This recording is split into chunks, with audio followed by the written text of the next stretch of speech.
Muy buenas tardes a todos. Lo primero, daros las gracias por atender a este webinar de Respondiendo a Huntington. También dar las gracias a Roche por darnos la oportunidad y los medios para poder realizar este formato en el que la interacción entre los especialistas y los pacientes es muy estrecha. Es realmente un formato excepcional.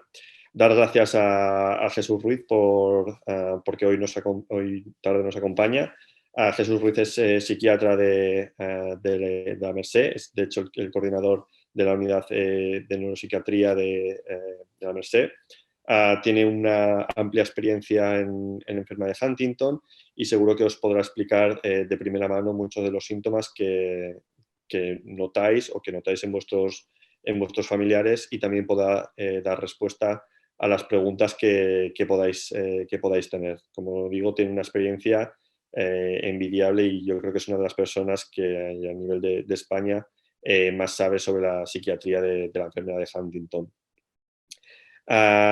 Sin más dilación, os voy a dar paso a él. Únicamente añadir que a lo largo de las ponencias podéis ir haciendo las preguntas que os surjan a través de la plataforma. Serán seleccionadas y al final de las ponencias daremos respuesta a todas ellas.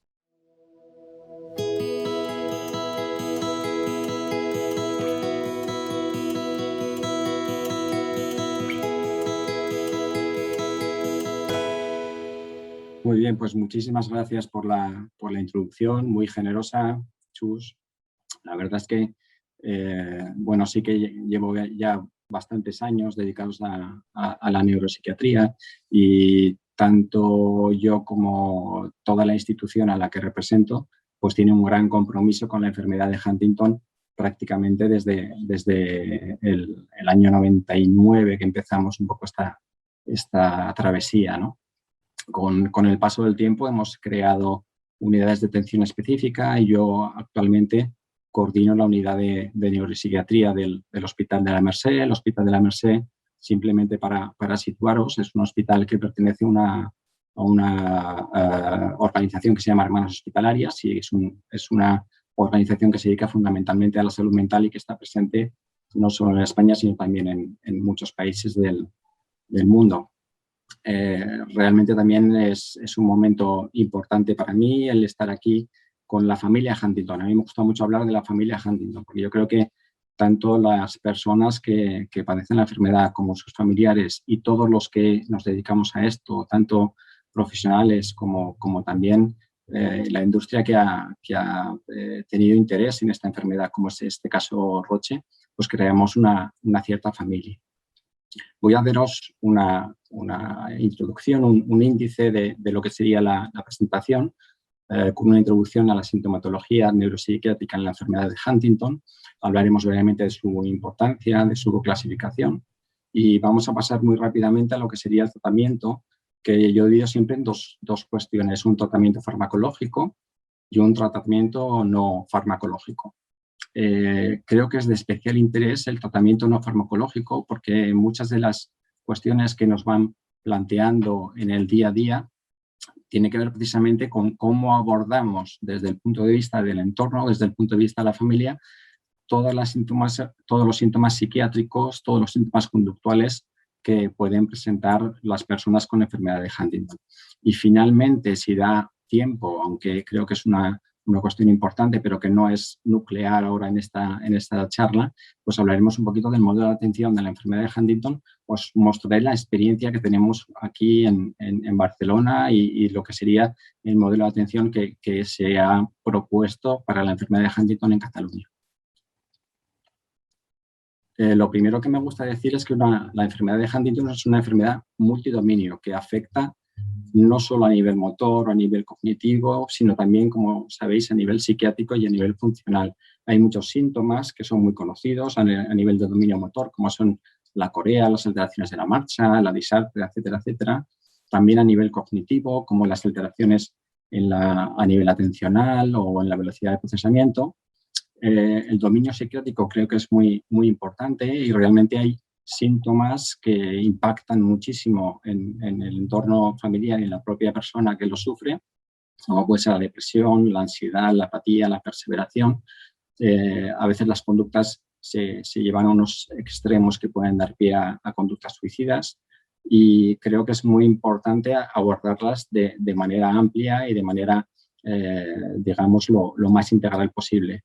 También, como comentaba, esta sintomatología multidominio lo que va a hacer es impactar finalmente a nivel funcional con la alteración a nivel de las actividades de vida diaria, que pueden ser básicas, instrumentales, avanzadas, y que van a hacer que esa persona tenga una cierta dependencia funcional más o menos intensa según la fase de la enfermedad.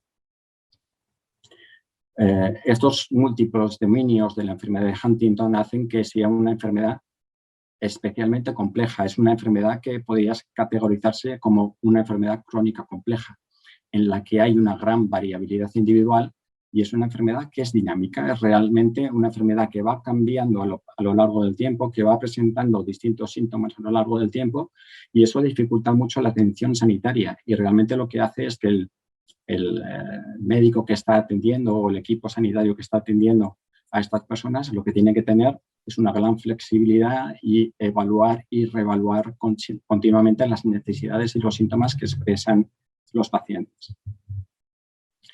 En esta diapositiva que estáis viendo, aquí es un aspecto un tanto reivindicativo, ¿no? Hablamos siempre de la enfermedad de Huntington, de la historia natural de la enfermedad de Huntington, y como veis en esta gráfica, observamos que hay síntomas que van progresando a lo largo del tiempo y se va haciendo especial hincapié en los síntomas motores, cognitivos, pero realmente hay pocas publicaciones, cada vez más, afortunadamente, que hagan ese énfasis en la sintomatología psiquiátrica o neuropsiquiátrica.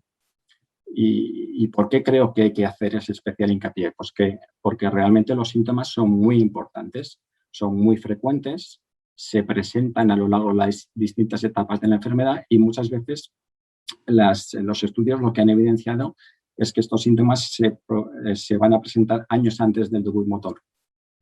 Son síntomas, como os decía, que impactan notablemente la calidad de vida de los cuidadores y que también afectan otros aspectos de la vida familiar, ya que realmente se produce una inversión de roles. Muchas veces los hijos son los que a una edad que por naturaleza no correspondería, tienen que hacerse cargo de lo que es el cuidado y la atención de sus padres.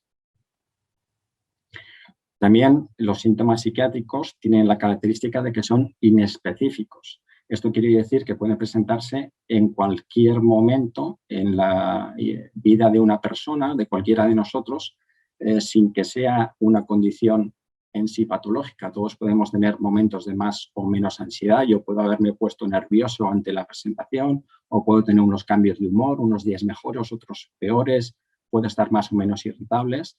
Y esta sintomatología, a veces, como os decía, no es específica de la enfermedad de Huntington, puede darse también en otras enfermedades, en todo el espectro de trastornos mentales, la esquizofrenia, el trastorno bipolar, la depresión, etcétera, etcétera. Todo el espectro que también atendemos del daño cerebral, ya pueda ser traumático o vascular, etcétera, etcétera. Y en otras enfermedades neurodegenerativas, como la enfermedad de Alzheimer, como la demencia frontotemporal. La mayoría de los síntomas psiquiátricos no parecen seguir el proceso de la enfermedad, no parecen empeorar conforme avance la enfermedad, pero veremos que algunos de ellos sí que lo hacen. Y que los síntomas psiquiátricos, también quería enfatizar el hecho de que muchas veces el tratamiento que hacemos no es un tratamiento basado en la experiencia o en las guías propias de la enfermedad de Huntington, sino que son la extrapolación de los tratamientos que hacemos a otras condiciones que tienen muchas similitudes y que se dan, como os comentaba, en otras enfermedades psiquiátricas.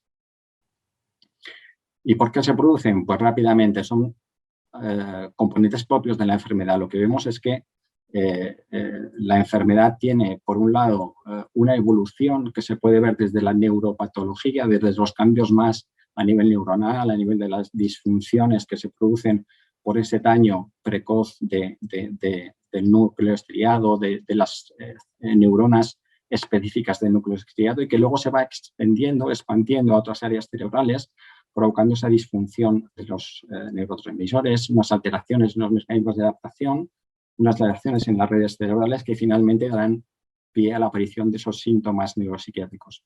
Pero no podemos dejar de lado el hecho de que las personas que sufren esta enfermedad tienen que poner en marcha una serie de mecanismos de adaptación psicológica ante la incertidumbre que produce el tener un familiar afecto, ante el momento del diagnóstico, cuando se hace el test predictivo, y también, por qué no decirlo, ante las propias pérdidas de capacidades que se producen a lo largo de la enfermedad y que el paciente va a poder ir vivenciando.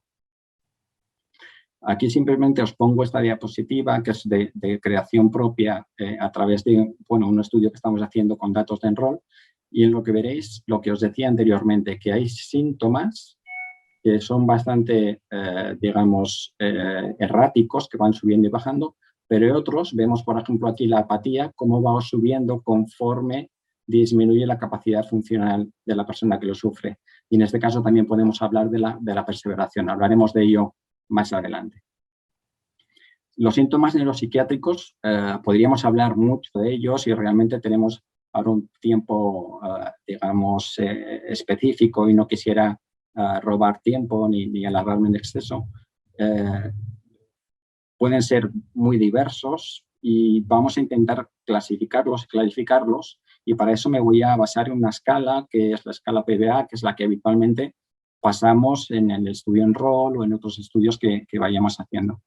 Y como os decía, podemos hablar de personas que tienen un ánimo deprimido, o ideación suicida, o ansiedad, o irritabilidad, también agresividad, apatía, pensamientos o conductas perseverativas, comportamientos obsesivo-compulsivos, delirios, pensamientos paranoides, alucinaciones.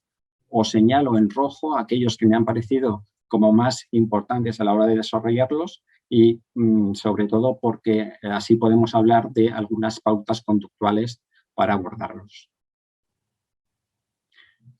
Desde el punto de vista práctico, a veces no es una clasificación académica, esto es algo un poco para ordenar ideas, y va a depender mucho de la etapa y de la capacidad de comunicación que tiene el paciente.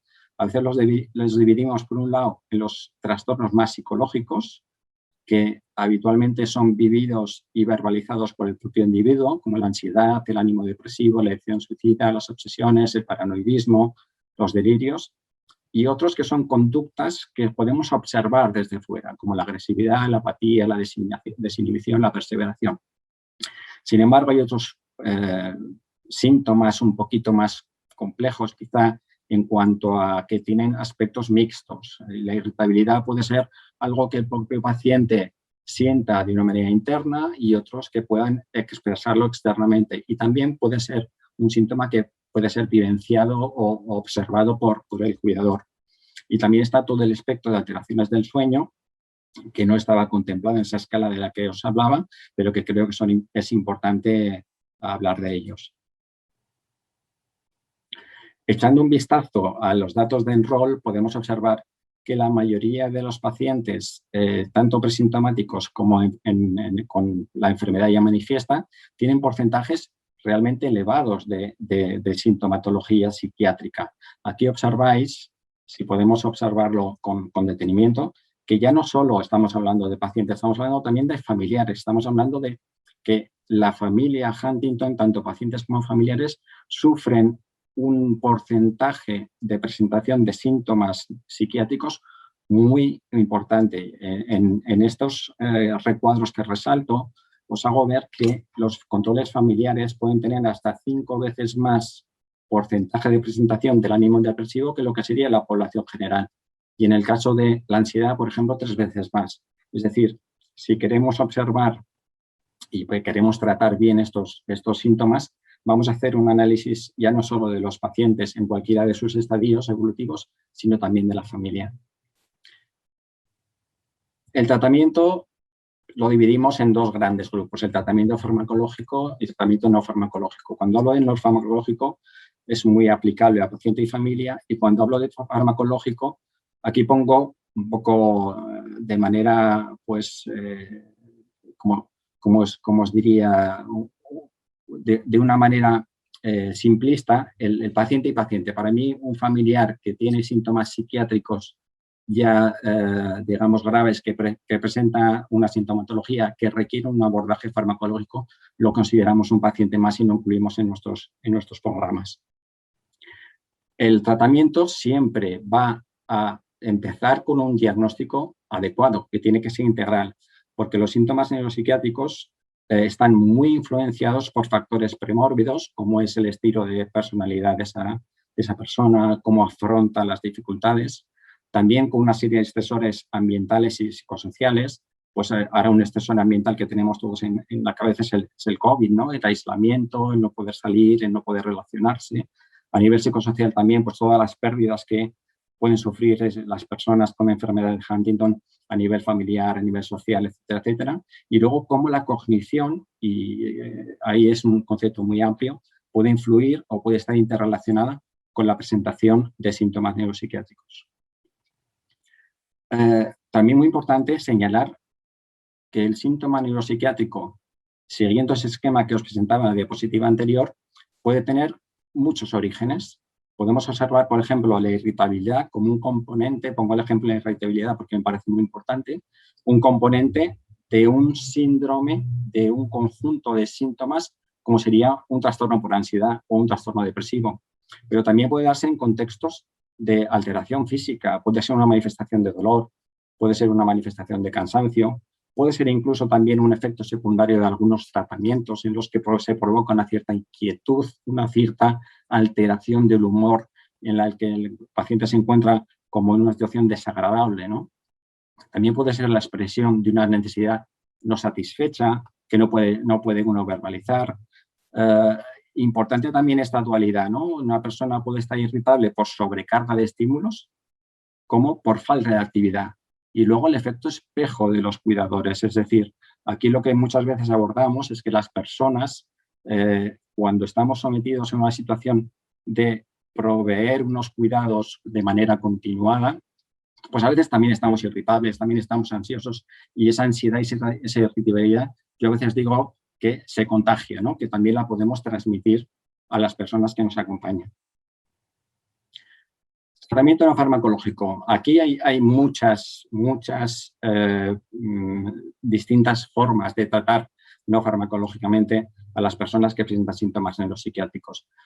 Para no pisar lo que probablemente el doctor Pérez pueda decir con posterioridad sobre el abordaje multidisciplinar, simplemente diré que tanto la psicoterapia como la psicoeducación son herramientas que tenemos que poner en marcha en cuanto tomamos contacto con la familia Huntington. Y la psicoterapia puede ser muy eficaz para abordar ciertas cuestiones en el ámbito familiar, también en el ámbito de la propia persona, en según qué estadio de la enfermedad o qué situación con respecto a la enfermedad se encuentre. Y la psicoeducación me parece fundamental. Creo que dar una información clara de los síntomas, de por qué se producen, qué se puede esperar, qué podemos modificar, va a incidir muchísimo en el pronóstico de esos síntomas, en que vayan bien o que vayan mal. Las actuaciones que podemos hacer ante las alteraciones conductuales. Creo que es un campo de interés, creo que se ha verbalizado por parte de muchas personas, esto en la consulta, en otras reuniones, ¿no? Las alteraciones conductuales, ¿qué hacemos con ellas, ¿no? Pues podemos incidir sobre el paciente y podemos incidir, como os decía, sobre las familias. La alteración de la conducta debe incorporarse y su modificación dentro de los programas que habitualmente hacemos en los centros, ¿no? Dentro de los centros tenemos pues mucha experiencia con rehabilitación neuropsicológica, ¿no? En la técnica de restauración, de estimulación de funciones cognitivas deficitarias, de mantenimiento de las funciones preservadas. También la propia terapia en sí de conducta, que está muy definida, el abordaje psicoterapéutico de la conciencia de déficit, la reconstrucción de la identidad que a veces está alterada, aceptar el cambio, mantener las redes sociales, las redes afectivas, y luego, como os decía, lo que es la psicoterapia, que dependerá mucho en qué fase nos encontremos. Y sobre las familias, la información de la naturaleza de los cambios, fundamental, es crucial informar bien y dar una explicación clara de por qué se produce ese síntoma. También muy importante informar de todos los recursos de atención que tenemos disponibles, de cuáles serían las respuestas más adecuadas desde el punto de vista asistencial a las necesidades que nos van expresando tanto el paciente como su familia. Y luego todos los mecanismos de adaptación que podemos poner en marcha a nivel psicológico, en el ámbito de los grupos de ayuda terapéutica, los grupos de ayuda mutua, etc. A mí me gusta decir, y lo digo mucho, que no hay un libro de instrucciones ante las situaciones problemáticas. Esto me lo pregunta mucho en la conducta. ¿Qué podemos hacer? ¿Qué hacemos? Y bueno, yo tengo que dar recomendaciones generales. Lo que pasa es que luego las personas nos ponen un poco entre la espada y la pared porque nos dicen situaciones específicas y debemos analizarlas con mucho cuidado, ¿no? Muy importante ante la situación, ponderar el impacto que el síntoma tiene sobre el paciente y sobre el cuidador. A veces el cuidador se alarma de ciertos síntomas que el paciente, digamos, no expresa ese mismo nivel de alarma y tenemos que ponderarlo muy bien, ¿no? La identificación de ese síntoma va a depender mucho de la capacidad de comunicación que tenga la persona y, sobre todo, algo importantísimo, la conciencia de enfermedad, la conciencia de déficit que precozmente se afecta en la enfermedad de Huntington y que va a imposibilitar o dificultar más bien el abordaje de ciertos síntomas, porque la persona que no cree que tiene un síntoma, que no cree que tiene una necesidad, pues es muy difícil de modificar esa actitud. Y finalmente creo que es muy importante ante situaciones problemáticas que las intervenciones sean consistentes. Eso quiere decir, si hay varios cuidadores, no podemos hacer cada cuidador las cosas de una manera distinta. Una vez que se ha analizado la conducta, se ha consensuado la intervención, tenemos que ir todos a una, porque si no, no vamos a lograr el objetivo de reducir esta conducta problemática. Os pongo un ejemplo de lo que sería un análisis conductual, de lo que sería, digamos, una intervención en modificación de la conducta. Primero tenemos que describir con el máximo detalle la conducta problemática, porque eso nos ayuda mucho a nosotros como profesionales a identificar la conducta problema y así poder hacer la intervención en esos dos aspectos farmacológicos o no farmacológicos que os señalaba. Por ejemplo, la irritabilidad, pues ante la pregunta de qué está pasando, a veces nos responden, pues está inquieto, está intranquilo, está nervioso, está agresivo. Claro, de estar inquieto a estar agresivo hay un margen muy amplio, un proceso, pero realmente la actitud va a cambiar mucho ante una inquietud o una agresividad. La agresividad precisa una intervención decidida y pronta. Expresa al paciente esa preocupación, la observamos nosotros esa conducta inadecuada. ¿Qué es lo que está pasando? Como os decía. También tenemos que identificar las circunstancias antecedentes, cuándo empezó a ocurrir, se relaciona esto con algún desencadenante, en qué momento del día se produce, lo relacionas con la presencia de alguna persona en concreto, porque a veces esa identificación de un antecedente, un desencadenante, no nos puede servir mucho para modificar ese desencadenante si es modificable y con eso muchas veces ya resolvemos la conducta problemática. Y finalmente las respuestas del entorno. ¿Qué hacemos para evitar esa conducta problema? ¿Cómo nos afecta? ¿Cómo expresamos ese impacto? A veces el impacto que nosotros recibimos, como os decía anteriormente, es una situación que puede volver al paciente. Estamos muy irritables, estamos impacientes, tenemos una expectativa quizá inadecuada sobre lo que es la conducta problema. Eso tenemos que tenerlo muy, muy claro. También muchas veces digo, recomendaciones para familiares cuidadores, pues qué fácil es hablar, ¿no? Qué fácil es hablar desde este lado de la mesa cuando no estás ahí, cuando no has sufrido pues lo que se ha sufrido muchas veces durante tanto tiempo. Ante una situación de emergencia muchas veces lo que nos decían los médicos es tómate el pulso. Si estás nervioso no vas a tomar decisiones correctas, ¿no? Es decir, tenemos que intentar mantener una cierta calma de cara a afrontar esas conductas problemáticas porque nos facilitará la toma de decisiones adecuadas. Nos tenemos que desculpabilizar.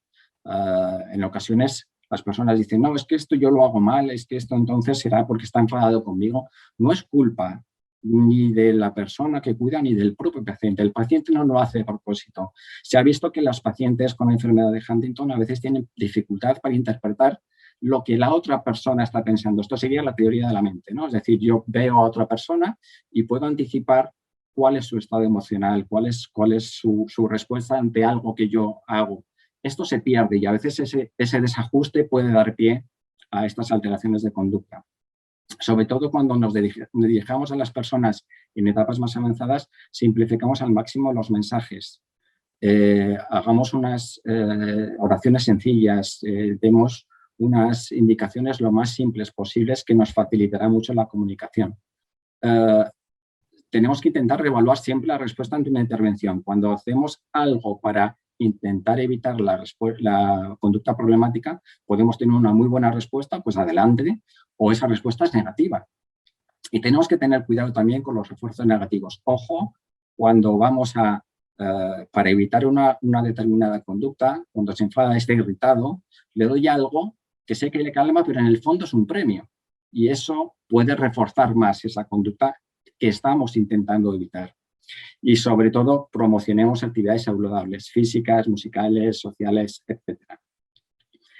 Para el cuidador, refuerza tu salud mental, cuídate, descansa, aprende métodos de relajación, relaciónate, baja las expectativas en la realidad, muy importante. A veces nos ponemos un objetivo tan alto que no lo vamos a conseguir nunca y nos frustramos, ¿no? Ojo con el perfeccionismo de querer ser lo más perfectos posibles porque ninguno lo somos y ante unas situaciones tan difíciles como las que vive la persona con la enfermedad de Huntington, pues no vamos a poder responder.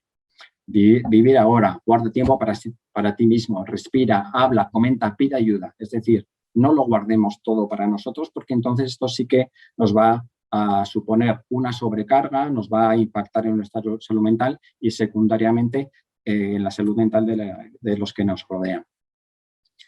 Esto voy a ir muy rápido porque se me está comiendo el tiempo. Simplemente cuatro cuestiones. Es necesario ante un tratamiento farmacológico conocer la medicación actual. Muy importante que cuando vengáis a consulta vengáis con toda la medicación que toma porque vamos a intentar ver cuáles son las posibles interacciones, los posibles efectos secundarios de algunos fármacos que van a provocar la aparición de síntomas psiquiátricos. También, si os acordáis de tratamientos prescritos en el pasado, nos ayudarán a, si un fármaco no ha sido en el pasado efectivo, pues no vamos a repetirlo. Y si sí que lo ha sido, nos va a acelerar mucho el proceso de recuperación. Importante disponer de un informador fiable. A veces en la consulta vienen dos personas, el paciente y un acompañante, y el acompañante se siente un poco tenso a la hora de tratar según qué temas. Bueno, pues hablamos en otra entrevista, nos llamamos por teléfono, pero encontrar un momento para hablar de todas las situaciones, aunque sean las más desagradables. En general, cuando empezamos un tratamiento farmacológico de un síntoma neuropsiquiátrico, aunque dependerá mucho de la severidad de las dosis, de la fase de enfermedad, etcétera, etcétera, empezaremos con dosis bajitas, iremos subiendo poquito a poco, con lo cual siempre os pedimos paciencia con la respuesta. A veces tardamos 4 semanas en evaluar la respuesta de un fármaco antidepresivo. Esto puede ser un poco desesperante, pero es que los fármacos funcionan así y tenemos que hacerlo así. Deberemos hacer consultas frecuentes, monitorizar la respuesta. A veces vamos a intentar hacer tratamientos con efectos, entre comillas, dobles. Podemos dar, por ejemplo, un antidepresivo que induzca el sueño o que aumente el apetito o que mejore la apatía y tener siempre en cuenta que los otros tratamientos, tanto psiquiátricos como no psiquiátricos, pueden afectar y provocar efectos indeseados sobre los síntomas neuropsiquiátricos. Esta simplemente la paso, es para que veáis que hay muchas medicaciones distintas de distintos grupos farmacológicos que podemos utilizar para los distintos síntomas neuropsiquiátricos. Y también muy rápidamente deciros que no hay mucha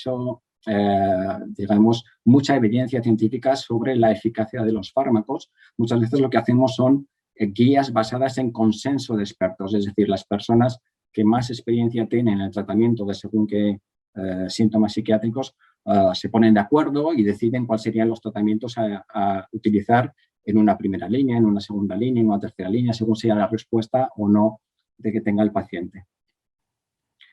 Esto ya lo hemos ido diciendo. Voy a dar 2 pinceladas sobre lo que sean síntomas psiquiátricos específicos. La apatía, ¿no? El hecho de que la persona disminuya en la motivación, pierda la motivación con respecto a unas conductas que tengan un objetivo, a una actividad cognitiva, a una expresión emocional. Esto normalmente es un síntoma que no suele sufrir el paciente o no suele verbalizarlo el paciente como tal, pero sí que lo observa mucho quien está al lado, ¿no? Y bueno, también tenemos que diferenciarlo de aquellas conductas que realmente, desde el punto de vista motor o cognitivo, pues una persona no puede hacer. No es que no quiera o no tenga motivación, sino que directamente no puede.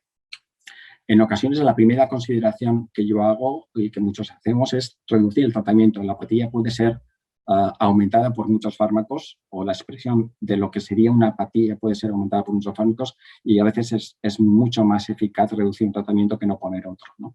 Tratar si hay una posible depresión coexistente, desde el punto de vista no farmacológico, reforzar actividades sociales, físicas, adaptadas al estado del paciente, y luego hay ciertos tratamientos que, bueno, no voy a comentar aquí. La alteración del sueño. La alteración del sueño también es importante porque la sufre el paciente y muchas veces quien le acompaña, ¿no? Y tenemos que ver, pues, si hay otras enfermedades concomitantes, aspectos, digamos, que tengan que ver con el ambiente, que pueden influir en la calidad del sueño. Simplemente el hecho de que una persona tenga calor y que en su estado de enfermedad no pueda verbalizarlo puede provocar una alteración del sueño. Por eso aplicaremos medidas de higiene del sueño, crear unas ciertas rutinas en cuanto al horario de acostarse, de levantarse, etcétera, etcétera. Y luego, pues bueno, ajustar a aquellos tratamientos que a lo mejor nos implican un cambio de ritmo de sueño. Damos una medicación que tiene un efecto sedativo por la mañana, pues va a estar más dormida la persona por la mañana y va a tener más dificultad para conciliar el sueño por la noche. La agitación, aquí muy importante la agitación porque tiene mucho impacto. Hablábamos de inquietud, de irritabilidad. Esta agitación ya estamos en una alteración de la actividad motora, emocional, vegetativa, y a veces se acompaña de agresividad verbal e incluso física, ¿no? Hay que hacer un análisis, hay que ver si esa persona tiene un síndrome confusional, si hay una intoxicación, si hay otros orígenes que tengan que ver con el cuadro psiquiátrico. Tenemos que intentar mantener al máximo una serenidad, una escucha activa, empática, como os decía, mensajes sencillos, concisos. Tenemos que tolerar también el desacuerdo. A veces se producen unas discusiones para ver quién tiene razón y en esa situación pues no merece la pena discutir. Realmente, si la persona vemos que se está agitando, es mejor desviar la atención hacia otros temas, ¿no? Mantener siempre esa distancia de seguridad y evaluar el riesgo. A veces llega un momento que si esa persona vemos que no se puede contener, que puede haber una agresividad, hay que pedir ayuda y que sí que hay que llamar a los servicios de emergencia si llaman, ¿no? El suicidio. Estoy con poco tiempo, pero me gustaría hablar un poquito del suicidio, ¿no? Porque es un síntoma muy prevalente, mucho mayor que en la población general. A veces los estudios que vamos haciendo, las asociaciones que se encuentran con las situaciones son discordantes. Se habla del ánimo depresivo, la irritabilidad. También en según qué fases de la enfermedad, se habla de los estadios 2 y 4, que son más frecuentes después del diagnóstico genético. Bueno, hay todo un conjunto de publicaciones que han abordado esto, ¿no? Como factores acompañantes a tener en cuenta, el que una persona haya tenido un diagnóstico previo de depresión, que haya habido otros trastornos psiquiátricos, la tendencia a la agitación, a la impulsividad, el consumo de sustancias, problemas sociales, son factores que pueden influir en la presencia de una ideación suicida. Por eso es importante incluirlo siempre en cualquier entrevista. A veces nos olvidamos y nos da un poco como hasta de, entre comillas, miedo a abordar esta sintomatología con el paciente. Hay que ser muy transparente y es un síntoma más y como es un síntoma muy importante, tenemos que tenerlo en cuenta.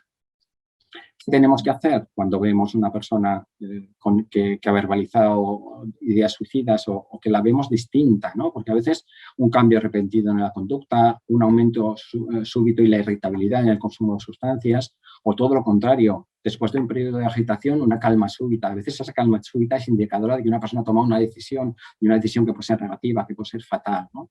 Tenemos que tener muy en cuenta los comentarios que pueda hacer negativos sobre sí mismo, sobre el futuro, el que una persona pueda tener signos de una posible autoagresión, que empiece a regalar objetos personales, que cierre temas pendientes. Ojo, porque a lo mejor ahí se está gestando algo, ¿no? Preguntar y escuchar. Hay el mito de que hablar del suicidio incrementa la posibilidad de que una persona se suicide. Eso no es así, hay que hablarlo. Una escucha activa.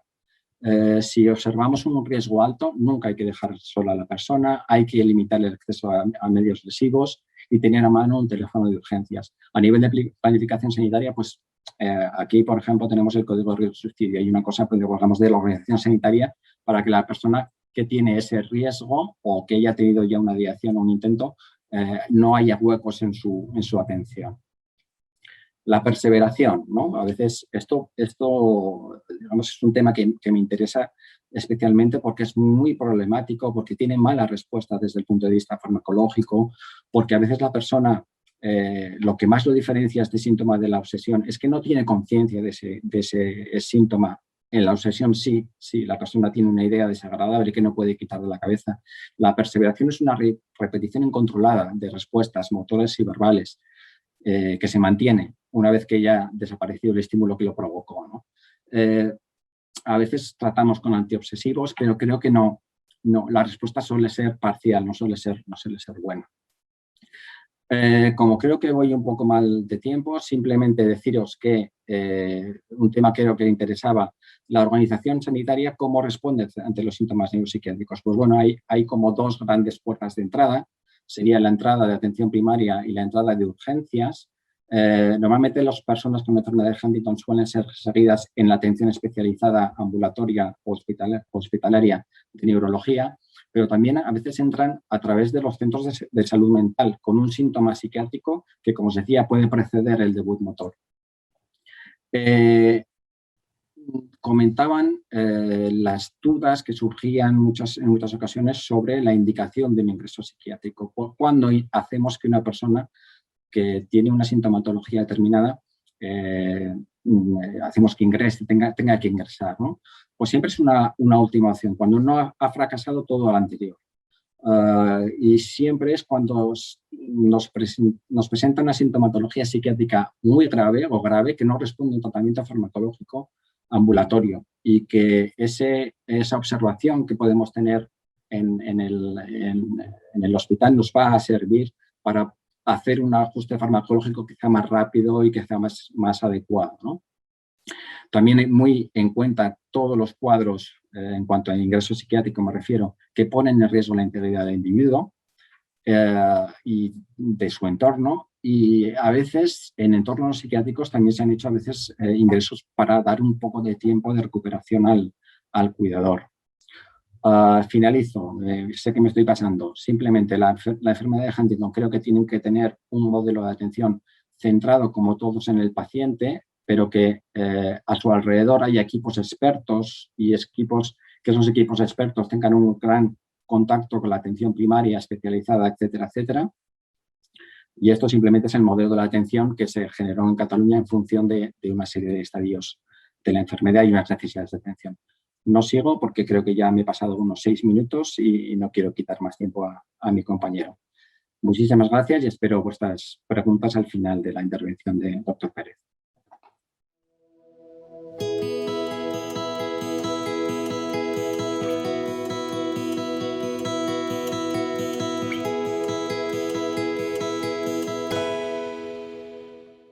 He dividido la charla también en distintas partes, abordando primeramente la importancia sobre el trabajo multidisciplinar, explicándoos un poco a qué tipo de especialistas estarían implicados en la atención a un paciente con enfermedad de Huntington, las pautas de seguimiento que habitualmente realizamos, con qué frecuencia vemos a los pacientes, cómo nos comunicamos en el equipo para abordar los distintos problemas que van surgiendo, y un último apartado en el que os explicaré qué me gustaría a mí que trajeseis, los deberes que tendríais que hacer para venir a la consulta. Entonces, decir sobre la importancia del trabajo multidisciplinar, igual no tengo mucho que deciros porque obviamente conocéis la enfermedad casi mejor que yo. Decir que la enfermedad de Huntington es una enfermedad que está genéticamente determinada, que tiene una herencia autosómica dominante, y entonces esto va a hacer que se transmita de padres a hijos en sucesivas generaciones. Y esto dará muchas de las implicaciones que tiene la enfermedad. El hecho de haber vivido y convivido con una enfermedad y ver lo que le ha pasado a tu padre o a tu madre y verte reflejado en ello, va a tener una trascendencia sobre cómo abordamos a esa persona que se encuentra a riesgo. Clásicamente, la enfermedad de Huntington se había definido por la presencia inequívoca de síntomas motores compatibles. Como ya nos ha explicado Jesús Ruiz, no solo, la enfermedad no solo son síntomas motores, y la mayor parte de las veces incluso los síntomas motores no serán lo más invalidante. Otros síntomas como las alteraciones cognitivas o sobre todo las alteraciones psiquiátricas pueden preceder a la aparición de dichos síntomas. Aparte de estos síntomas, esta clínica CORE que llamamos de la triada clínica clásica de sintomatología cognitiva, motora y psiquiátrica, se van a unir toda una serie de síntomas como la pérdida de peso, la disfagia, la disartria, alteraciones del habla, las alteraciones del sueño, que también hay que tenerlas en cuenta a la hora de abordar al paciente. No toda la sintomatología va a estar presente en todas las fases, ni su gravedad va a ser la misma. Por lo tanto, en función del momento de la enfermedad y de la evolución de los síntomas, tendremos que hacer un manejo u otro. Ah, Como bien había dicho Jesús, la enfermedad de Huntington es una enfermedad familiar. O sea, hablamos de la familia Huntington, que incluye a todo aquel que está en relación a la enfermedad, y no solo a familias, sino que a nosotros mismos también formamos parte de esa gran familia que es la familia Huntington. Como os decía, al ser una enfermedad genéticamente determinada, nos va a permitir adelantarnos a la aparición de los síntomas. Podemos prever muchas veces cuándo cuándo va a aparecer la enfermedad, y podemos decir qué formará parte de la enfermedad, qué no formará parte de la enfermedad. Podemos decidir y podemos saber si vamos a tener esa condición genética, si la vamos a desarrollar, cómo queremos vivirla, si queremos o no planificar nuestra descendencia para que nuestra descendencia no herede esa carga genética. También podremos saber y decidir cómo queremos desarrollar nuestra vida hasta los últimos días. Decir también que al ser una enfermedad minoritaria, el asesoramiento sobre esta enfermedad debería venir de la mano de un equipo especializado, que sepa sobre la enfermedad, que adopte sus decisiones basadas en la evidencia científica, pero también desde un punto de vista humano y empático. La relación con los pacientes, con la familia, no puede ser una relación fría dando noticias o dando consejos sin importarnos o sin tener en cuenta el sufrimiento del paciente, de la familia, su idiosincrasia. Como os digo, al ser una enfermedad minoritaria, probablemente la atención deba ser, no es por menospreciar el trabajo del resto de profesionales, pero quizás no todo neurólogo vale para ver a un paciente o abordar una enfermedad de estas características, dado que el conocimiento que se tiene que disponer sobre todo lo que ocurre en esta enfermedad requiere de unidades especializadas para hacer un abordaje más integral. Es por tanto que el abordaje de la enfermedad tiene que tener en cuenta todas estas particularidades, y es importante hacer un trabajo multidisciplinar que no solo dependerá de neurólogos psiquiatras, sino, como veremos, habrá muchas más personas implicadas. Recalcar la importancia de ese trabajo multidisciplinar que os decía, de no todo el mundo o no todos los profesionales no es que no sirvan, es que el paciente debería de ser atendido en un sitio donde sepan sobre su patología y donde puedan atender todas sus necesidades. Esto viene demostrado por numerosos trabajos científicos que avalan los beneficios del abordaje multidisciplinar en abordajes de unidades altamente especializadas, ya que mejoran el pronóstico y la calidad de vida de los pacientes. Y además es aceptado por familias, las familias se sienten más comprendidas, tienen respuestas a aquellas preguntas que en muchas ocasiones no habían tenido respuesta. Desde una unidad multidisciplinar o desde un abordaje multidisciplinar siempre se habla como de un maestro de ceremonias, que bien puede ser el neurólogo, bien puede ser un psiquiatra, un especialista que sepa, como os digo, sobre la enfermedad. Ese coordinador no solo tendrá en cuenta aspectos médicos, sino que también tendrá en cuenta aspectos sociales y de estar formado en cómo responder a las preguntas que nos puedan surgir sobre de discapacidad, sobre cuándo una persona es capaz de gestionar su propia economía, cuándo no, cuándo recomendar dejar de conducir o cuándo no. Más, como os digo, más allá del abordaje médico o de intervenciones terapéuticas que pasan por la valoración psiquiátrica, por la valoración neuropsicológica, por la valoración por el equipo de rehabilitación, el acceso a la fisioterapia, a la logopedia, a la nutricionista.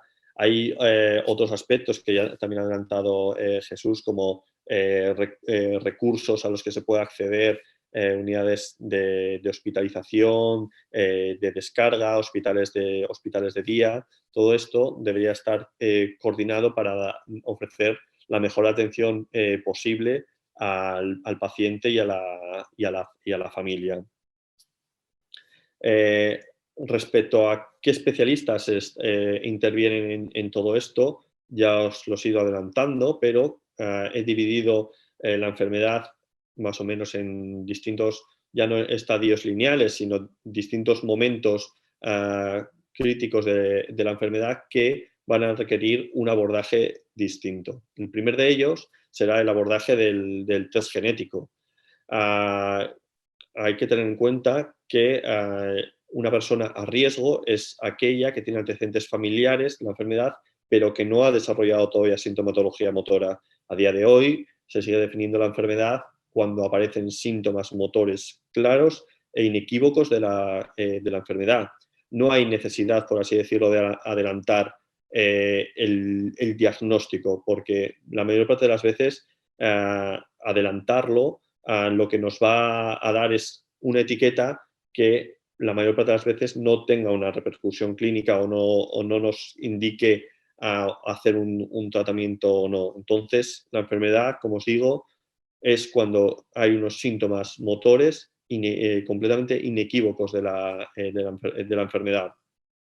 La valoración inicial debería de ser realizada por un neurólogo, pero como os digo, hay muchos pacientes que llegan desde distintas vías a distintos especialistas. El segundo mayor receptor de pacientes será el psiquiatra, remitido desde centros de atención primaria precisamente por trastornos conductuales o afectivos o motivacionales.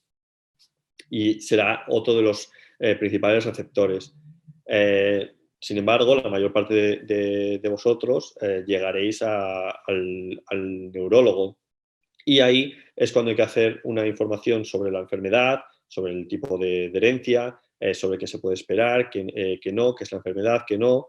Hay que hacer una evaluación exhaustiva de los antecedentes familiares, de cómo ha sido la vivencia de la persona respecto a la enfermedad, cuándo empezó la enfermedad en su familiar.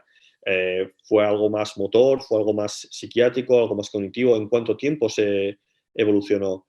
¿Cómo impactó los síntomas del familiar a la persona? ¿Era mi padre? ¿Era mi madre? ¿Me pudo cuidar? ¿Tenía alteración conductual? ¿Era agresivo? ¿Irritable?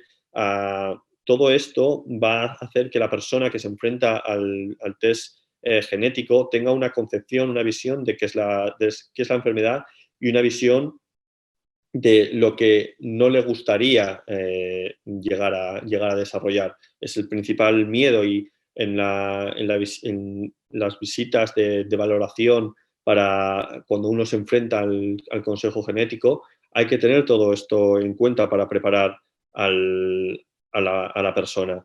O puede simplemente que el antecedente directo no haya sido su padre o su madre, sino que esta persona haya fallecido antes de desarrollar la enfermedad, y la historia proceda de abuelos, y uno pueda tener una visión de la enfermedad un poco más leve. Todo esto hay que tenerlo en cuenta a la hora de dar una información fidedigna a la persona que está a riesgo.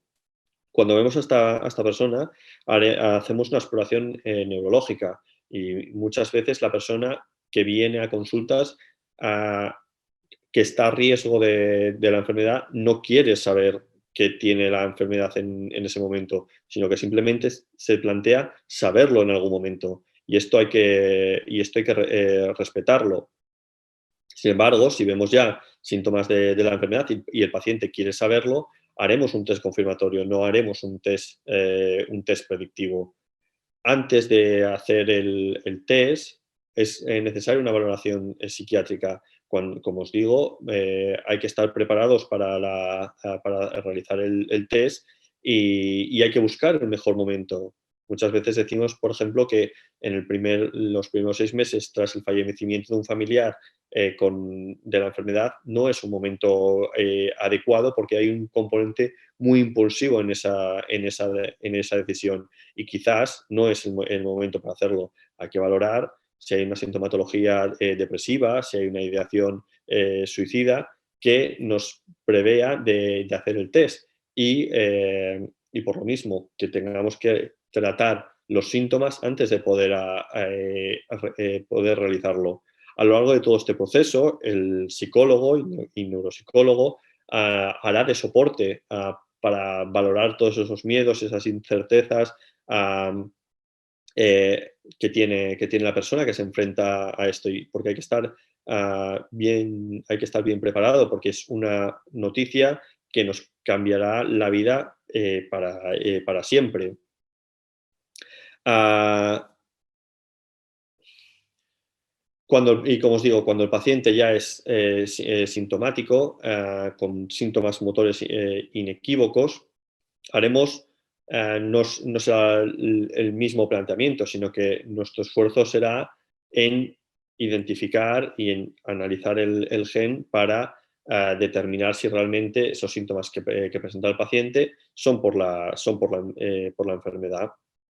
Haremos también toda una valoración, hay que conocer a la persona a fondo, qué es lo que siente, cuáles son sus inquietudes, para poder ayudar mejor. El psiquiatra también tiene que estar ahí en ese momento, porque al dar la noticia o confirmar un diagnóstico, la persona puede sentir y siente que el mundo se le cae a los pies, sobre todo cuando hay unos antecedentes familiares graves, porque uno inmediatamente se ve reflejado en su familiar.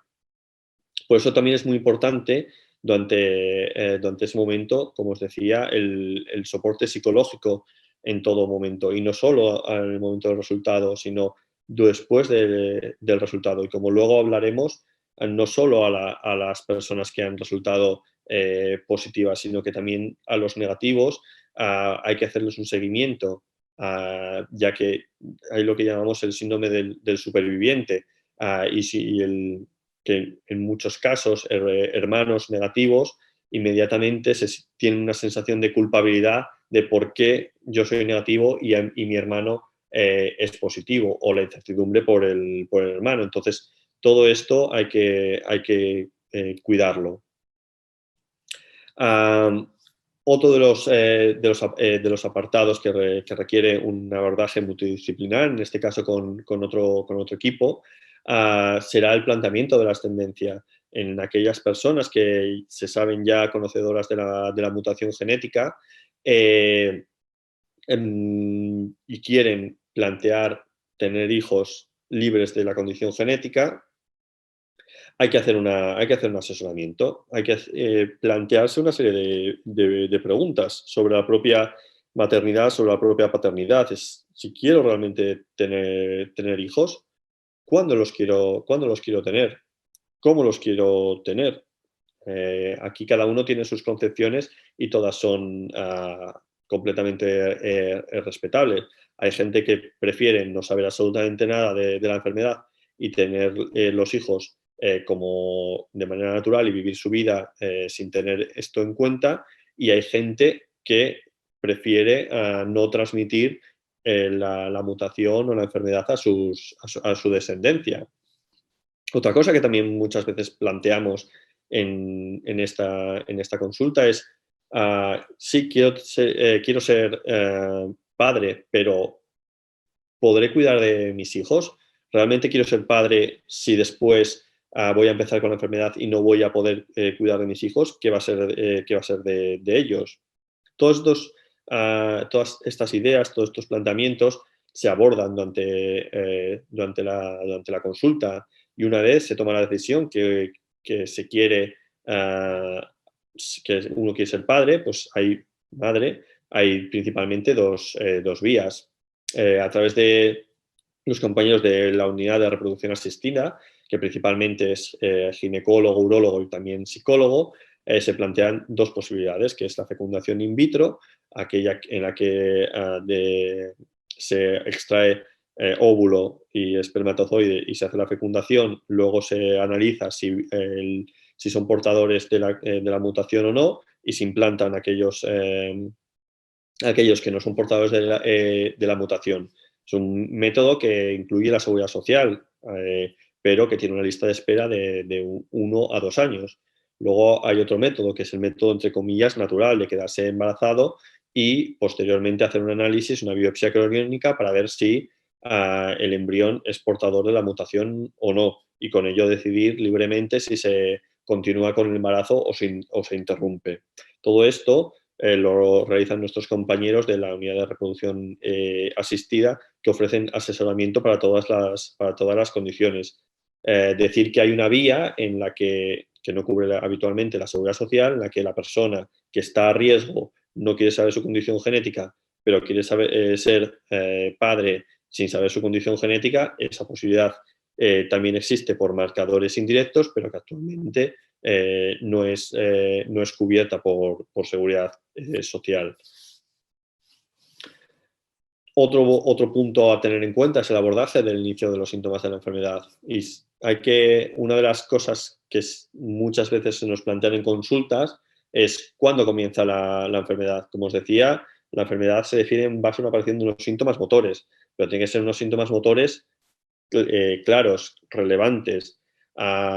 Muchas veces pues es como, ay, se me ha movido el brazo, tengo mioclonias o tengo espasmos antes de irme a dormir. Pues la mayor parte de las veces esto no es un síntoma de la enfermedad, aunque sea un síntoma motor. No se puede definir como la enfermedad de Huntington como eso, ni tener eso significa que la enfermedad haya empezado.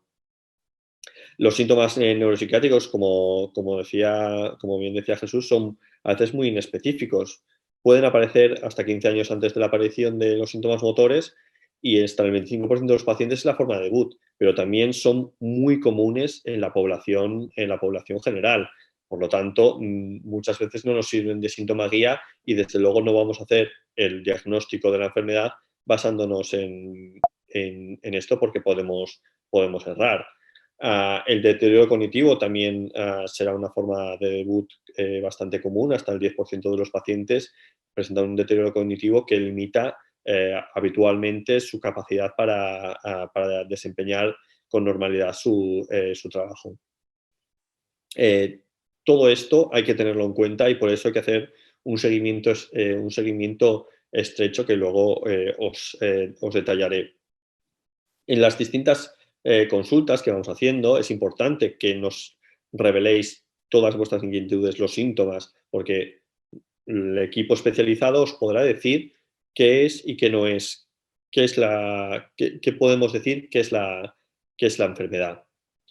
Hay otra parte, que es la nosognosia. La nosognosia se define como la incapacidad para ver síntomas, el verse los síntomas a uno mismo. Lo más comúnmente que vemos es que una persona venga con un cuadro de corea generalizado y no se den cuenta de que se está moviendo. Una de las cosas a veces que se aconsejan o para ver hasta qué grado uno puede moverse es grabar en vídeo a la persona o verse en vídeo, porque eso, verse en el espejo, en tercera persona, puede ayudar a la persona a que se dé cuenta de qué síntomas está teniendo. A nivel motor, pues es importante, pero muchas veces la nosognosia también será de los síntomas psiquiátricos. No sé, pueden que no se den cuenta de cuán irritables están. Esto lo abordaremos posteriormente, pero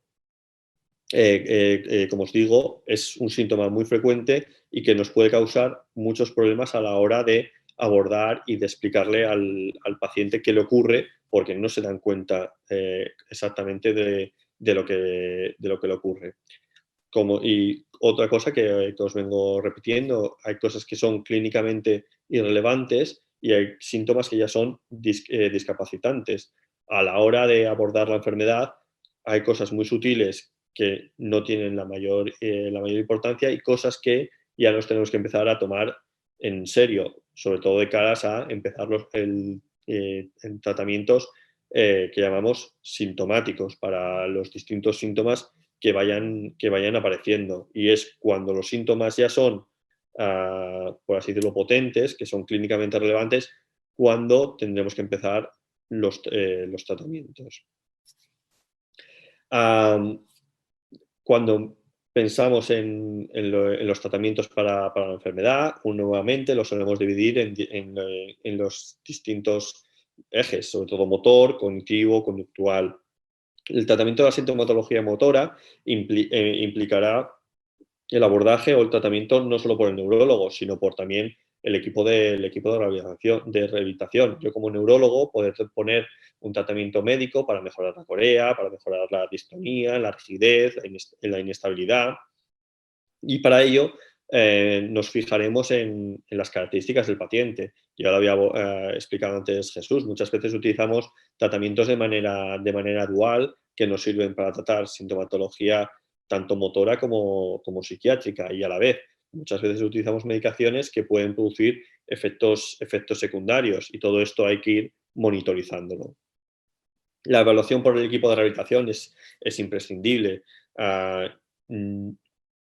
No tiene por qué ser al inicio de los síntomas de la enfermedad, pero sí a lo largo de la enfermedad hay que hacer una evaluación, hay que hacer un plan específico para el paciente, en el cual sea el paciente un poco corresponsable de lo que hace. Muchas veces se va al rehabilitador y se da una pauta. La persona tiene que ser responsable y hacer los ejercicios que se le recomiendan, porque eso será lo que marque un poco la diferencia. La persona puede ir al fisioterapeuta, pero dados los recursos que existen, probablemente el acceso esté limitado y nos haga todo lo que sería necesario. Por eso es importante la implicación de paciente y familia para hacer los ejercicios que se estipulan, así como la logopedia.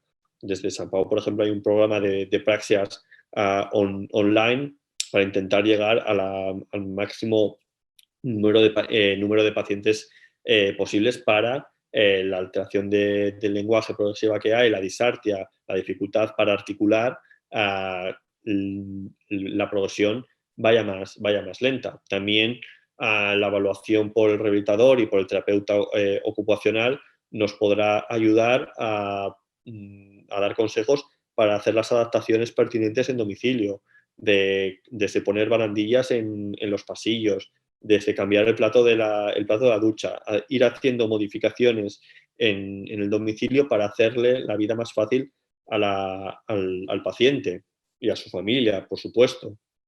También serán los que nos ayudan a determinar qué ortesis es la más indicada para la persona.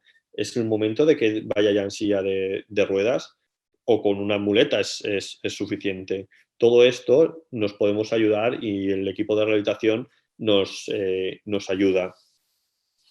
Respecto a la sintomatología psiquiátrica, no voy a entrar, ya lo ha comentado el doctor Ruiz, y por lo que respecta a la sintomatología cognitiva, lo recomendable sería al menos una vez al año hacer una valoración neuropsicológica para ver el grado de afectación y establecer una terapia cognitiva individualizada. Nosotros siempre recomendamos que os mantengáis activos al 100%, estimulados.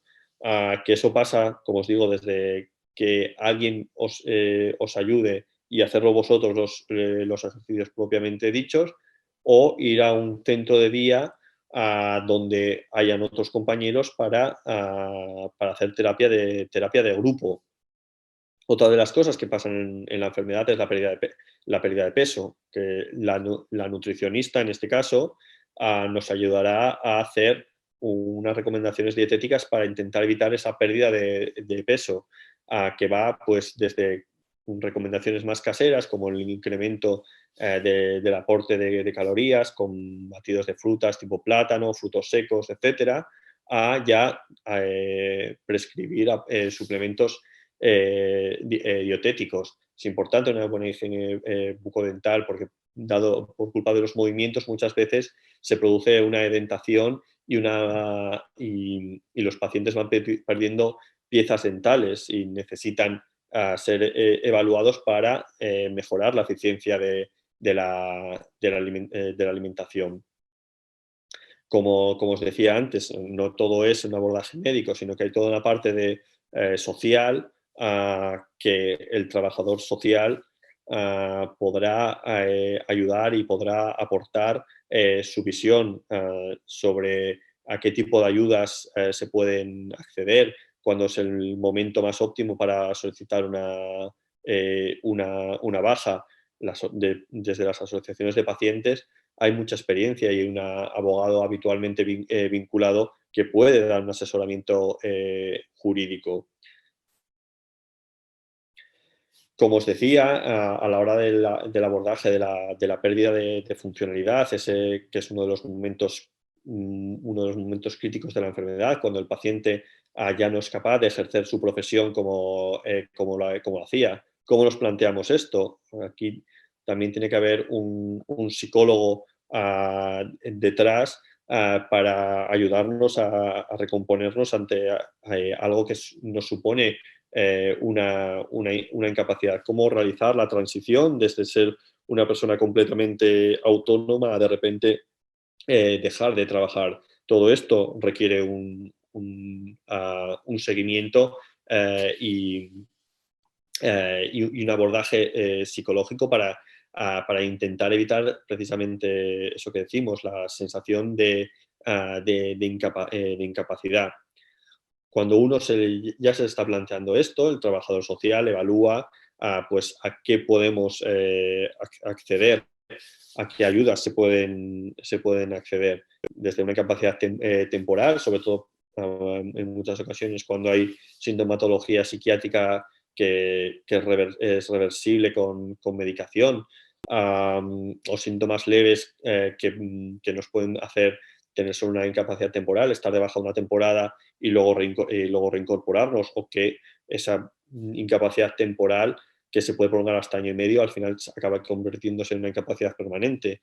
La mayor parte de vosotros, el acceso a estas incapacidades, lo que se suele intentar por las características progresivas de la enfermedad, es el acceso a una incapacidad permanente absoluta en el cual se hace un cobro del 100% de pensión y, llegado el caso, a una gran invalidez para conseguir dinero para que una persona pueda atender también nuestras necesidades. Pues toda esta parte, la persona encargada para el asesoramiento, la que mejor lo conoce y más os va a poder ayudar, será el trabajador social. También cuando ya la enfermedad sigue avanzando en el abordaje de la dependencia, será el trabajador social el que os indicará cómo tramitar ley de la dependencia, cómo entrar también en la parte de la incapacitación de esa persona, dado la pérdida progresiva de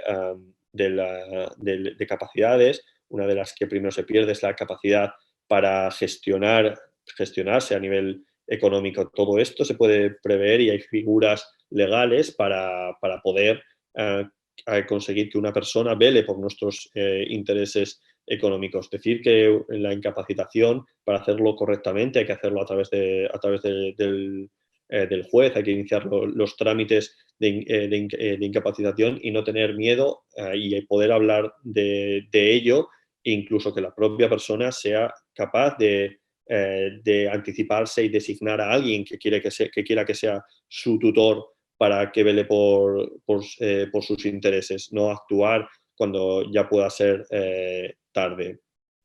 En estos casos están las figuras de la curatela y de la tutela. La curatela es aquella en la que la persona va a ser responsable de lo que hace, pero requerirá de la ayuda de su curator, que es el que le ayudará para hacer todos los procesos. Y luego ya podemos ir ya a la figura de la tutela, en la cual habrá una persona encargada por ser nuestro representante legal.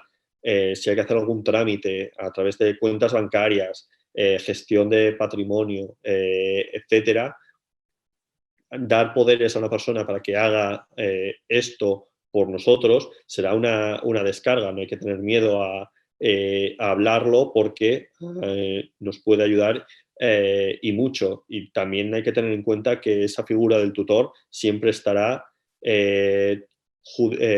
tutorizado a su vez por el juez. O sea, no podrá hacer nada que vaya en nuestra contra, porque precisamente un juez está velando para que eso no ocurra.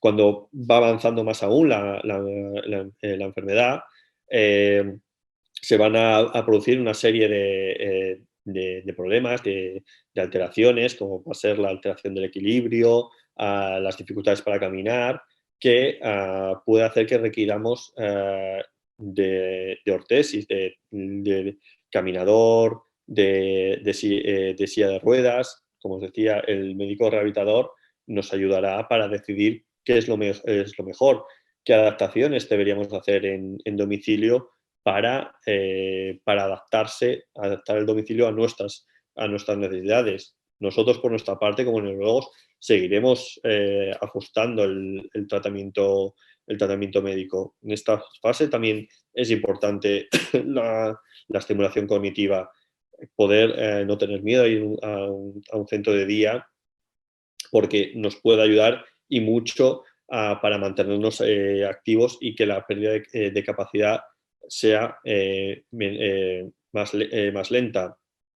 También en todo momento hay que estar tutorizados o evaluados por un logopeda y el rehabilitador para ver si hay una alteración de la deglución, los problemas de disfagia que empiezan tosiendo cuando se bebe agua, pero progresivamente se va haciendo más grave hasta el punto de que el paciente empieza a perder peso, empieza a tener broncoaspiraciones, que es la principal causa de mortalidad. Y esto hay que tenerlo todo en cuenta.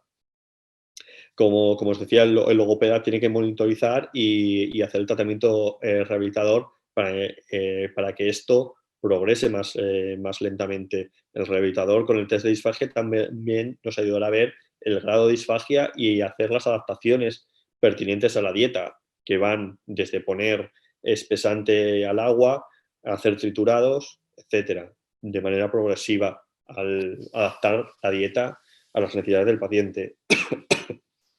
Por último, en estados avanzados y graves, a veces hay que recurrir a la gastrostomía, Esto es una decisión personal, pero hay que tener en cuenta que si la persona no quiere ponerse una gastrostomía, que consiste básicamente en un agujero en el estómago para administrar directamente la comida sin tener que pasarla por la boca, y esto no quiere decir que nunca más se puedan saborear alimentos, sino que se pueden hacer cosas intermedias de asegurar alimentación y nutrición vía gastrostomía y aquello que nos pueda gustar o dar placer, pues seguir haciéndolo vía oral, teniendo en cuenta el riesgo de aspiración.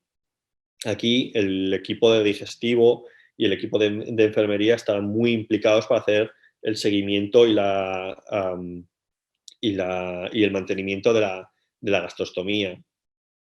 Por último, y como os decía, la gastrostomía es una decisión personal y afortunadamente tenemos una ley que ampara lo que llamamos las voluntades anticipadas, aquellas en las que uno, cuando es capaz y puede valorar qué quiere hacer y qué no quiere hacer, puede plasmarlo por escrito para que se respeten sus voluntades.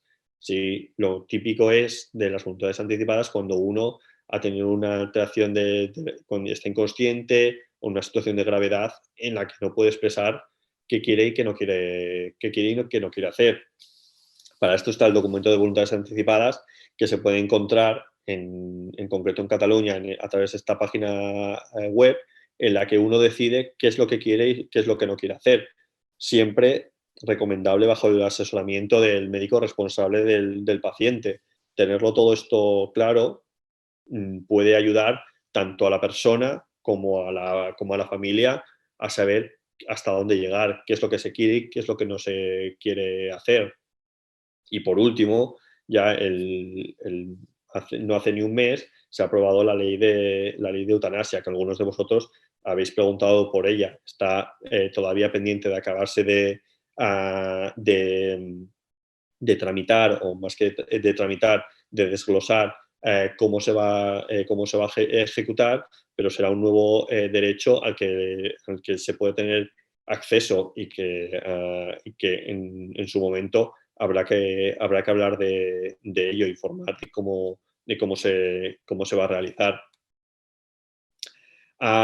Respecto a las pautas de seguimiento, más o menos, y para ir un poco más rápido, porque ya las he explicado con las distintas fases, el seguimiento más o menos durante la fase previa al estudio genético suele ser un poco a demanda. La persona llega a la consulta, pregunta, nosotros nos tomamos nuestro tiempo, informamos, a veces pasan años hasta que la persona vuelve a interesarse, simplemente es estar informado. Cuando uno ya decide hacerse el estudio genético, como os decía, hay distintas visitas, una de ellas tiene que ser obligatoriamente con psiquiatría. Hay que estar preparado para saber el resultado, es decir, a modo de anotación que solo el 50% de las personas a riesgo para la enfermedad acceden al estudio genético y de ellas solo un 50% acaban haciéndose el estudio y un 10% de ellas ni siquiera va por el resultado, lo cual nos puede dar una idea de lo importante y de lo relevante que es para las personas esta fase. Cuando estamos en estadios presintomáticos, recomendamos al menos una vez al año hacer una visita, tanto con neurología, para hacer una monitorización de síntomas y si hay algún síntoma psiquiátrico, inmediatamente ser valorado por psiquiatría y en función de la evolución de dichos síntomas hacer un seguimiento. En cuanto empieza la sintomatología motora, ya estamos hablando de un estadio sintomático, solemos hacer las visitas cada 6 meses o hasta un año si son pacientes con muy leves en estadios iniciales sin comorbilidad psiquiátrica. Si hay una comorbilidad psiquiátrica, por lo dinámica que es, las visitas se han de acortar. También habría que hacer una visita con una evaluación cognitiva al menos una vez al año. Y estas visitas, al menos en nuestro caso, suelen ser bastante flexibles en función de los síntomas del paciente. No hay que escatimar en visitas, en informar, en cambiar medicación, en hacer terapia familiar. porque eso será lo que consiga un mayor bienestar para la persona y para su familia.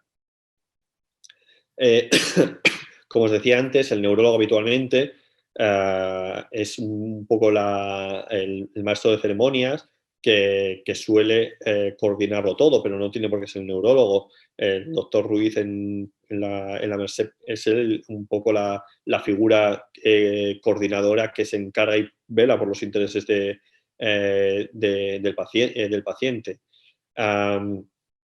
La anamnesis, el conocimiento del paciente, conocer su idiosincrasia, conocer a la familia, nos va a permitir que conozcamos mejor a la persona, sus necesidades y a quién tiene que evaluarlo.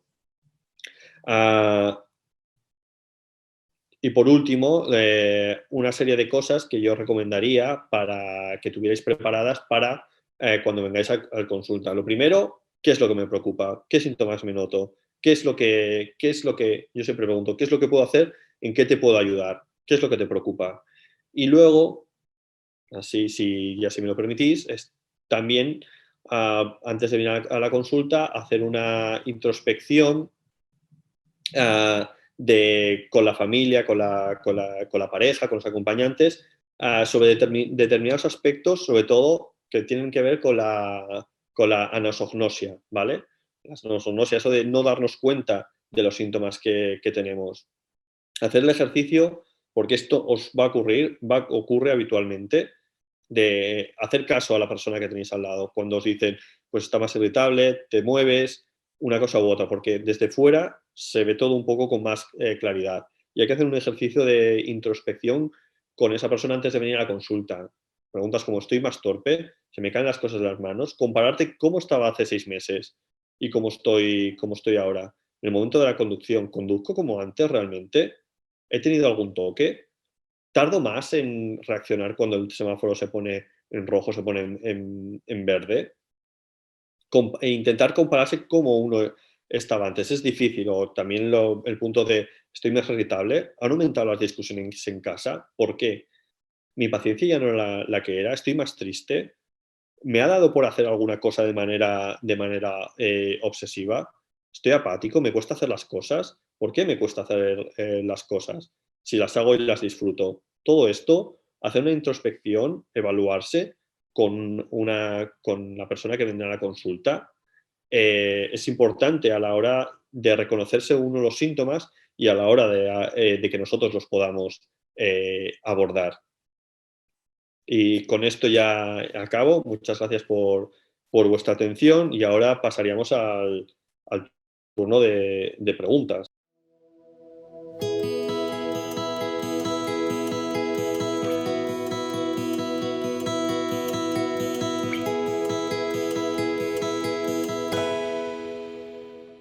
Vale, vamos a hacer...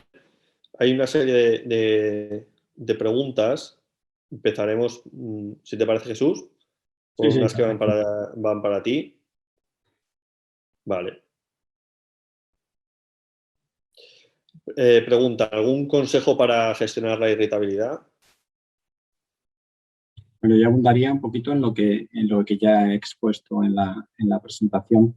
La irritabilidad, yo creo que el principal abordaje es intentar identificar muy bien cuáles son las circunstancias que pueden ser desencadenantes de esta irritabilidad y ver si esa persona está especialmente preocupada por algo, si está triste, si siente una cierta incapacidad a la hora de hacer una determinada tarea, una cierta frustración, si en el entorno ha habido algún cambio, porque identificar esa circunstancia va a hacer que podamos intervenir, podamos modificarla y podamos conseguir probablemente un resultado favorable. Hay veces que no, hay veces que esa circunstancia, aunque la intentemos modificar, no mejora del todo el síntoma y cuando ese síntoma provoca un malestar subjetivo al paciente o a su entorno, debemos iniciar un tratamiento a veces psicoterapéutico y muchas veces farmacológico, ¿no? Con esa intención dual, como tú decías, Chus,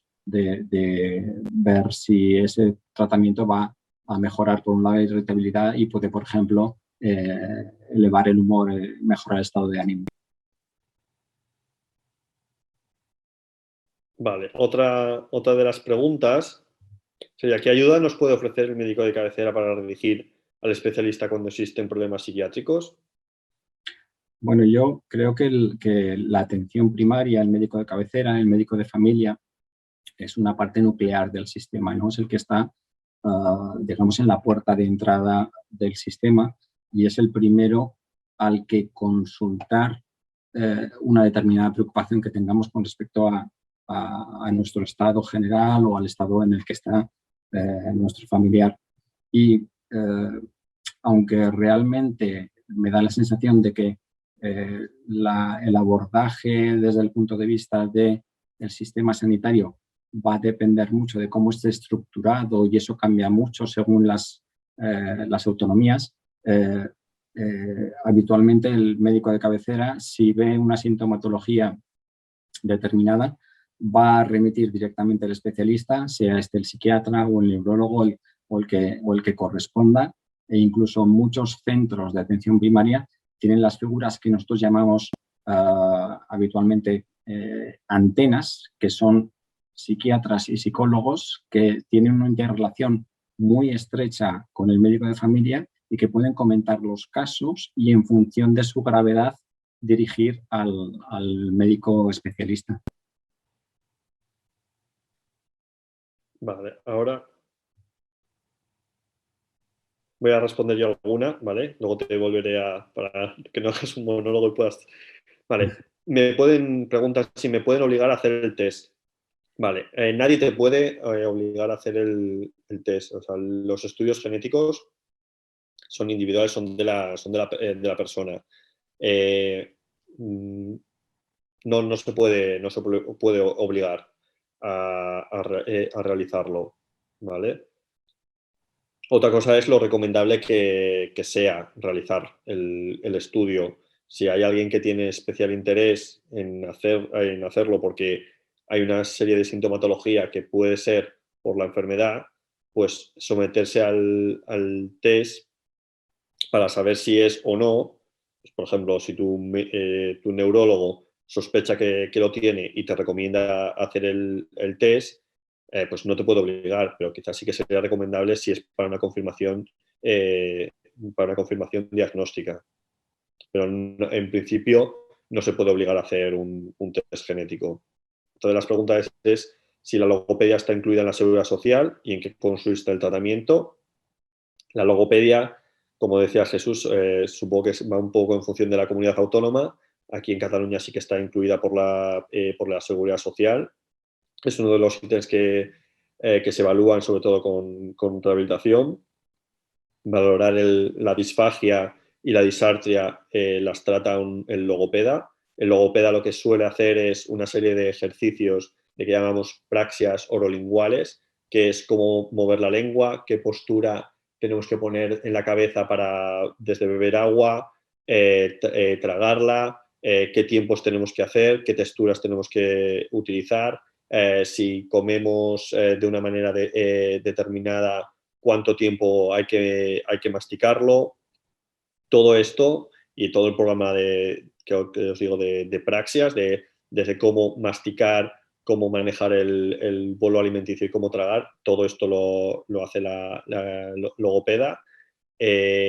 También se encarga de la alteración de la articulación, de cómo hablar, de cómo pronunciar, de la reeducación a la hora de hablar. Todo esto se encarga el logopeda. Vale. Ahora otra para ti, Jesús. ¿Cuándo debe ponerse en manos del psiquiatra un enfermo diagnosticado de Huntington? ¿Debe ser solo cuando aparecen los síntomas o que el paciente sea consciente de ellos?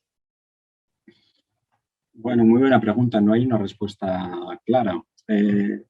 Yo creo que inicialmente debemos distinguir también varias fases, ¿no? Antes, Chus, has comentado todo el tema del test predictivo. Esto me parece a mí tremendamente interesante porque creo que ya previamente a lo que es el test predictivo, pues hay que hacer una evaluación exhaustiva de la presencia de sintomatología depresiva que puede condicionar una respuesta negativa hacia el resultado del test, y también evaluar los estilos de afrontamiento, ¿no? Lo que sería cómo respondemos ante la dificultad, y que va a tener mucho que ver con nuestra personalidad.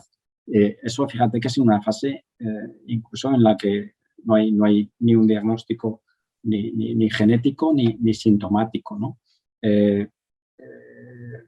Si el síntoma es un síntoma que genera un malestar, nosotros decimos clínicamente significativo, un malestar que nos afecta en nuestra forma de relacionarnos con el entorno, ya sea laboral, ya sea familiar, ya sea social, que nos genera un sufrimiento subjetivo.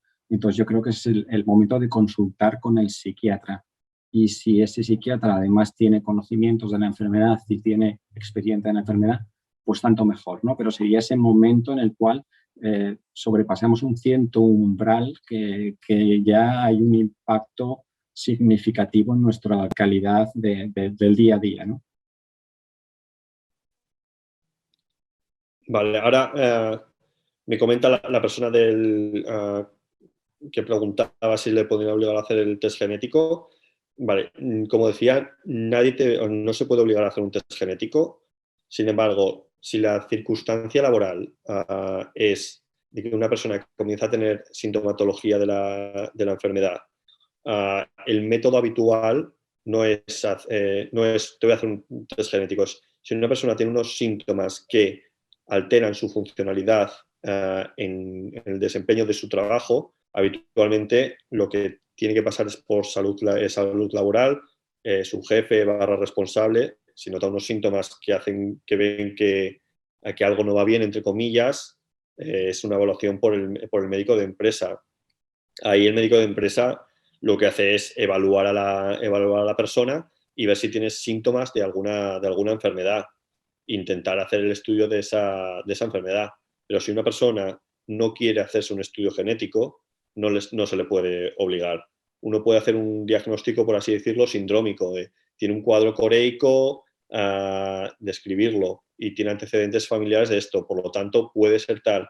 Pero si tú no quieres que te hagan el estudio genético, no se te puede obligar.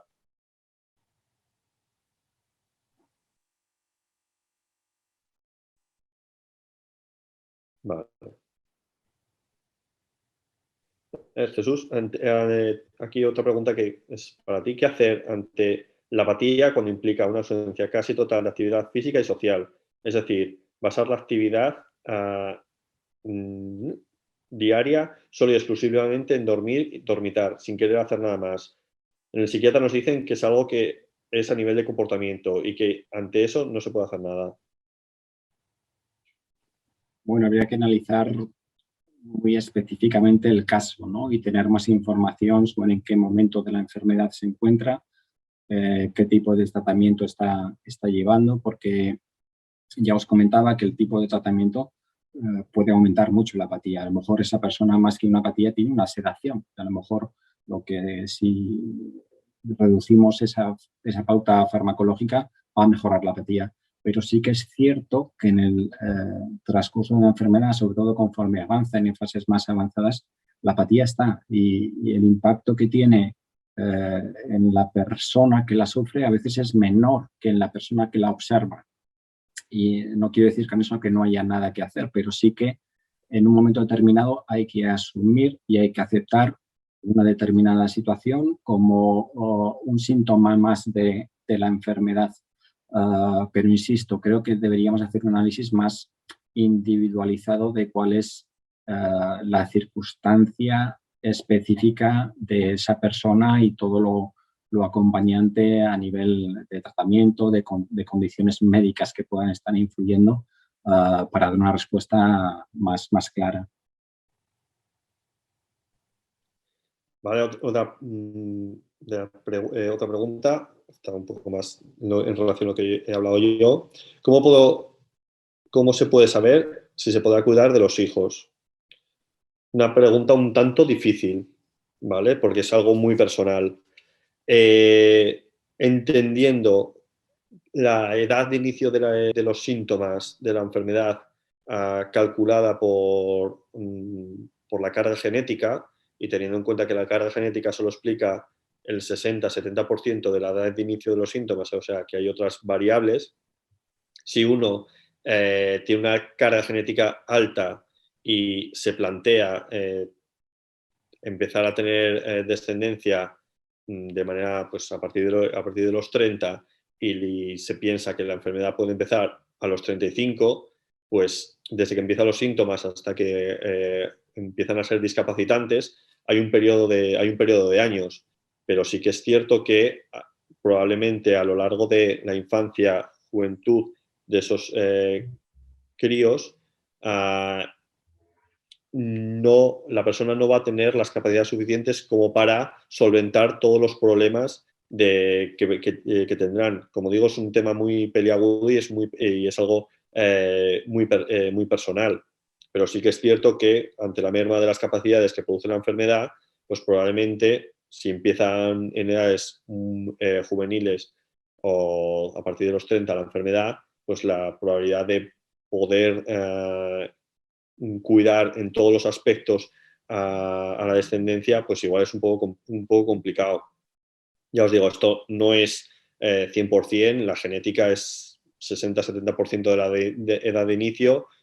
Hay formas que son de inicio en edad adulta, a partir de los 40, 50, en los cuales pues la descendencia ya en muchas ocasiones ya ha llegado a mayoría de edad, etcétera. Pero sí que es cierto que cuando la carga genética es alta, es un poco complicado llegar a hacer todo el spam de adolescencia de los hijos con plenas capacidades para solventar todas sus necesidades. Luego hay mi compañera dice que tiene diagnosticada la enfermedad, pero aún no tiene síntomas motores, le cuesta mucho concentrarse, estudiar, razonar. ¿Cómo podría saber si está relacionado con los síntomas psicológicos de la enfermedad o simplemente es otros motivos? A ver, es algo muy difícil realmente. Como he recalcado en la presentación, solo los síntomas motores son definitorios de la enfermedad. Lo otro es muy específico y solo una valoración detallada, la cara, puede decir, pues mira, esto puede ser más de la enfermedad o no. Solo una evaluación, y ya digo, por un equipo especializado, te podrá orientar individualmente en función de tus síntomas. Básicamente porque los síntomas tanto cognitivos como psiquiátricos no son definitorios de edad de inicio o de inicio de la enfermedad. Hay que evaluarlo a fondo para saber si pueden ser rasgos de la enfermedad o si simplemente están relacionados con estrés laboral, con la pandemia, etcétera, que en la mayor parte de los casos, de hecho, es así. No es propiamente por la enfermedad, pero o se hace una evaluación a fondo o no se puede determinar. Y luego una última pregunta, que es un paciente que había participado en el ensayo en el Virgen de la Macarena en Sevilla, con el tratamiento con ASOS, pero se ha encontrado que se ha parado el ensayo. Se va a retomar, pues a día de hoy, de momento hasta donde yo sé, el ensayo tal y como estaba ideado no se va a retomar. Sí que se está haciendo, por así decirlo, otro ensayo con la misma molécula para intentar determinar dosis y pauta de administración que pueda ser eficaz, pero de momento, tal y como estaba estipulado en las condiciones del ensayo, se ha parado y de momento no se va a administrar a los que participabais la medicación dentro de ese protocolo. Ojalá el día de mañana con esta nueva versión salga todo bien y os lo podamos administrar, pero de momento, tal y como estaba ideado el estudio, se ha parado y no se administra de momento más. Si no hay más preguntas, simplemente agradecer a la organización de Roche por permitirnos compartir este espacio con los pacientes. También darles las gracias porque gracias a vosotros he vuelto a ver la cara a Jesús, que me tenía abandonado, y es grato verte, espero que estés bien. Un abrazo enorme, ya sabes que te aprecio un montón. Y sin más, pues dar por concluida la charla. Pues muchas gracias y un placer estar con todos.